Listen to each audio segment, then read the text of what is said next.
All right, now, I know that you have, this is Elon part 3, I guess now, or proper Elon. I know you guys have been with me through, like, listening to my life story and shit, and you're like, well, where did it get extraordinary? This is kind of crazy, but I know people who have had lives like this.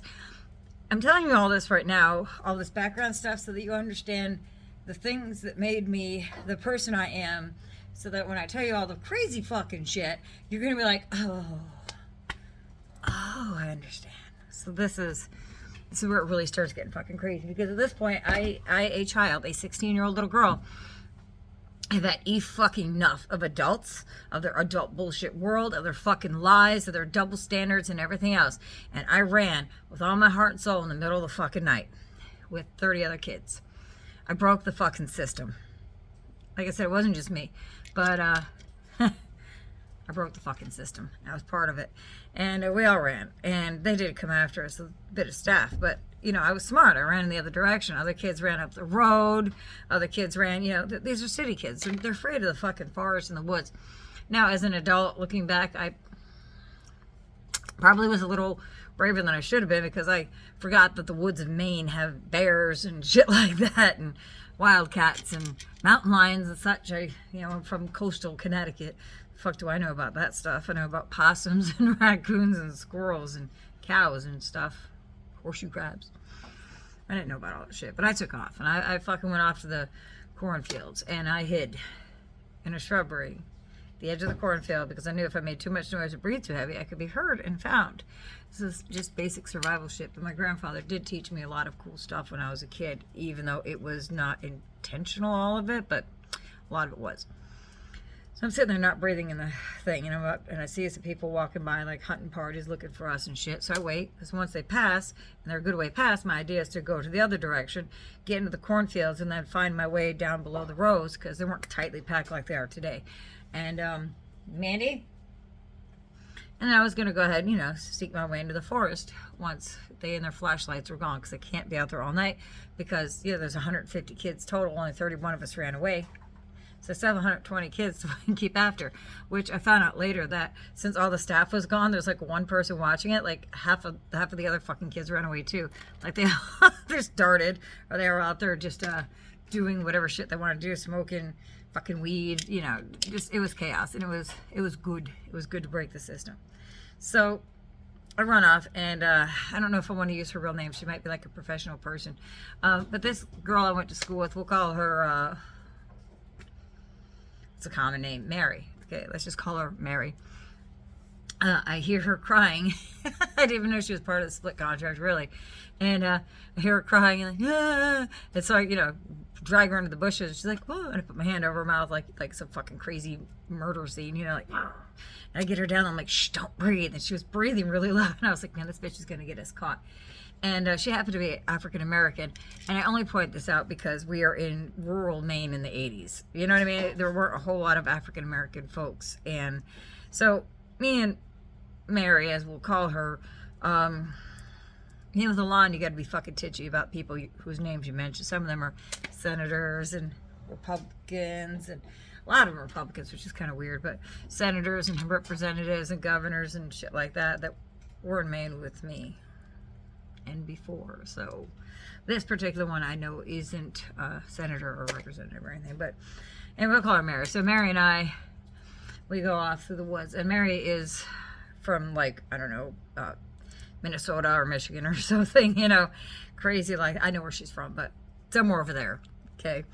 And she's terrified of the dark. She's terrified of the woods. She's a city person her whole life. She's really not having any of this, but she also doesn't want to go back to a lawn, because nobody wants their behavior modified, okay? Nobody wants to live in a place like that. So she and I managed to escape the searchers and stuff, and we were out in the woods, and we were walking through the woods, and I'm trying to go a little bit north, and then I'm going to cut over to New Hampshire, and then want to go back down south, because I'm going to head back towards Connecticut.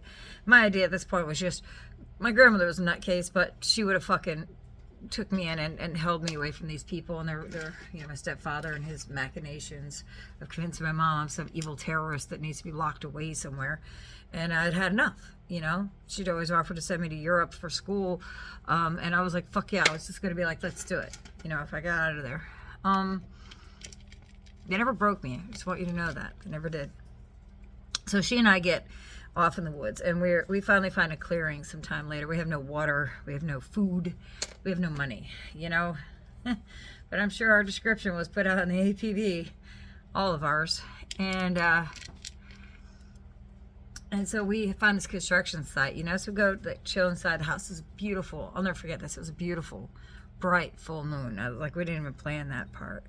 And we looked over. They had stacks of wood, and I feel like they were cutting their own timber. Now it was an adult looking back, you know, about timber. I think they had cut their own timber, and they had it stacked up to dry. So, like, you know how you stack it up with air underneath it so air can circulate to dry. So I think that was going on with this house, because there's just one house kind of in the middle of the woods. And I remember walking past it, like after we left the construction site. We found some water there, and you know, we were walking past it, bright full moon, and I didn't think nothing of it. We walked past, and there was a little girl standing there between these two stacks of woods. It's probably, I'm about 20 feet, probably as wide as my shop here, 20 feet, you know, between the stacks. And I didn't think nothing of it. She was standing there in a little dress with a little teddy bear in her hand, and I was like, hey, you know. And I walked a few feet, and I was like, wait a minute, we are literally in the middle of fucking nowhere. There wasn't even like a proper road leading me, just like a small dirt trail leading into this construction site, like just enough for a truck or whatever. And I was like, and it's the middle of nowhere. We couldn't find, where's this fucking little girl coming from? Come on, get back. And so I go back, and she's gone. Now, later I realized I'd seen a ghost, and that was my first actual ghost sighting. Is right there in the woods of Maine, in the middle of this grand adventure.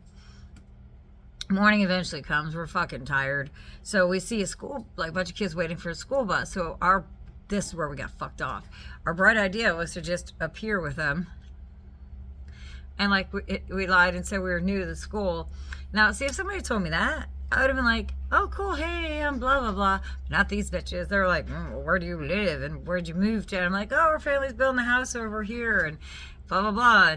And a couple girls and one of the guys kind of accepted, but one bitch was like staring, and then the fucking cops roll up. Idea was to get on the bus and disappear in the school, get some water, whatever you need to do, go to the bathroom, things like that, and then just leave school and fade off into the night, which I think is a good idea. But like I said, it's really hard to disappear. I could have done it if I was solo, I know that, but not with another person with me. So we were caught, we were brought back to Maine, and nothing was the same. You know, they had more staff all of a sudden. They're keeping a better eye on us and things like that. And yeah, it started being the beginning and the end.